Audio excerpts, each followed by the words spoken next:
La actividad de los esquileros es clave en la vida pastoril. Por el sonido de las esquilas, los pastores conocen el movimiento y la situación del ganado que vigilan. El tintineo de las esquilas sirve además de guía a los pastores responsables de la trashumancia de los rebaños. El proceso para la fabricación de las esquilas dura aproximadamente un año. En la época invernal, el esquilero Antonio San Martín se dedica a la forja del hierro con el que están hechas las esquilas. Para empezar, mide la chapa de hierro según las esquilas que vaya a fabricar.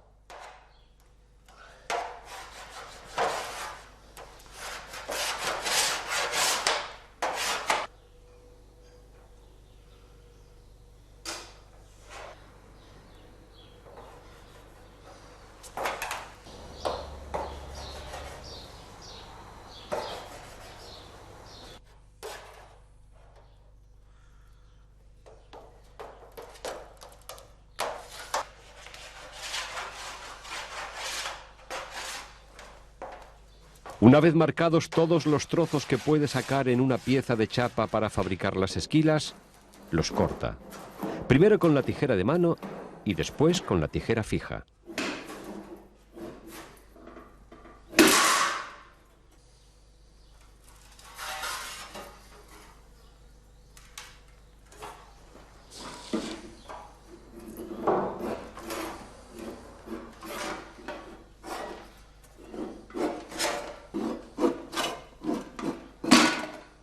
El esquilero dobla a mano la tira de chapa por la mitad.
Después, golpea con el martillo hasta darle la forma cilíndrica, una vez que las solapas de los laterales ya están cerradas y montadas.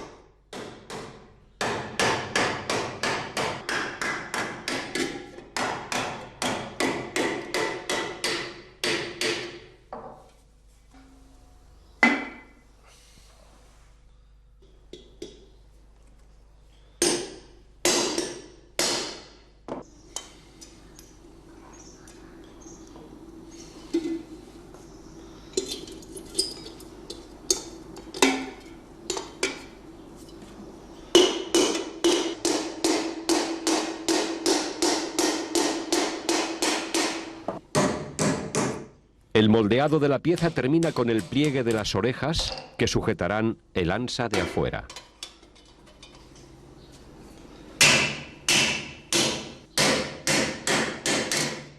El esquilero acaba de forjar la esquila de hierro.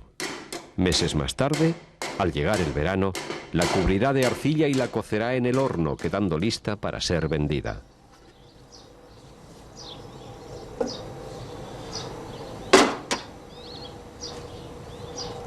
En función de su tamaño, cada modelo de esquila necesita un determinado peso de metal para proceder a su cocción. Es por ello que el esquilero introduce unos pequeños trozos de metal dentro de la esquila hasta alcanzar el peso deseado.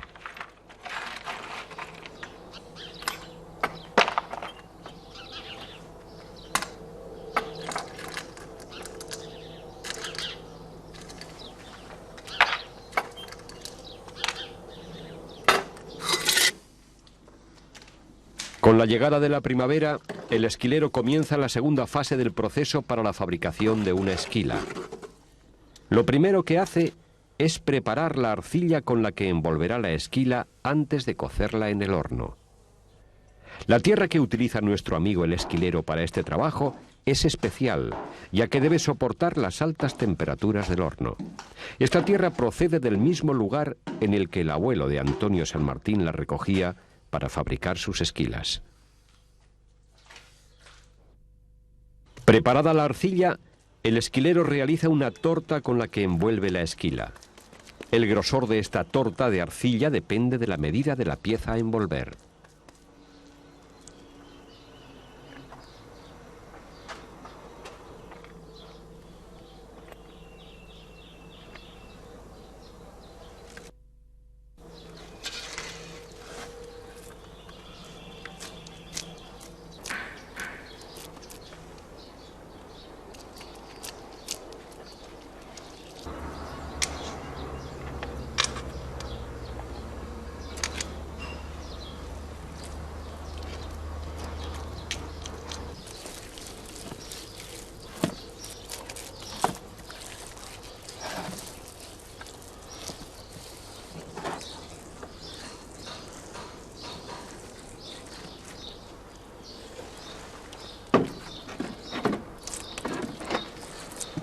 Cuando el barro con el que ha envuelto la esquila está ya seco, el esquilero le pone las bocas.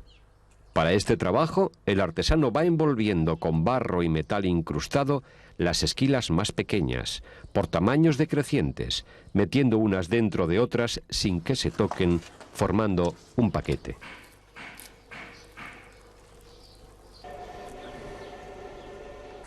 Una vez cerrado el paquete, el esquilero hace unos agujeros para que respire y desprenda los gases producidos durante la cocción en el horno. Antes de proceder a esta cocción, las piezas deberán secarse durante 15 días.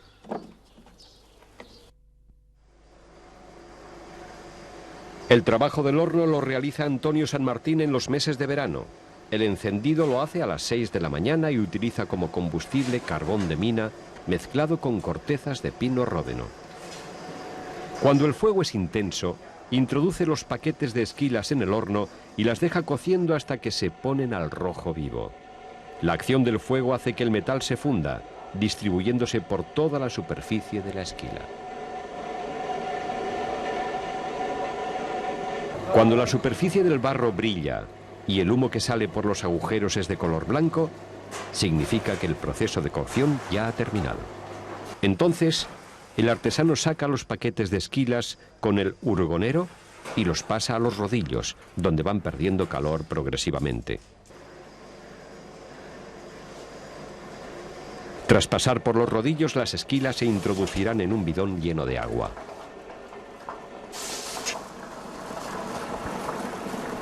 Media hora después de sacarlas del agua, el artesano, ayudado por su familia, quita la cascarilla de barro de las esquilas que salen con su brillo dorado, dando el sonido metálico que las caracteriza. Llega el momento de dar el sonido apropiado a cada esquila. Para bajar o subir el tono, el artesano Antonio San Martín golpea con el martillo la esquila.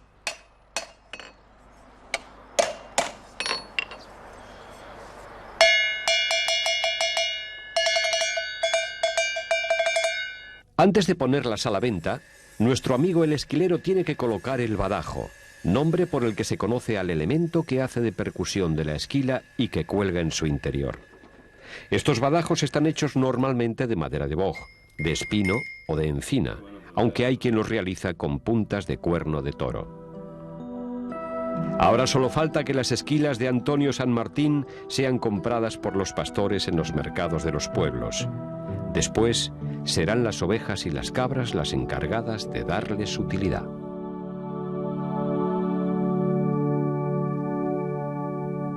Soy Eugenio Monesma, director y productor del documental que acabas de ver. Si te ha gustado, te animo a que te suscribas activando las notificaciones desde la campanita y así podrás disfrutar de los cientos de documentales que ya tengo en el canal y de los que semanalmente voy a ir subiendo.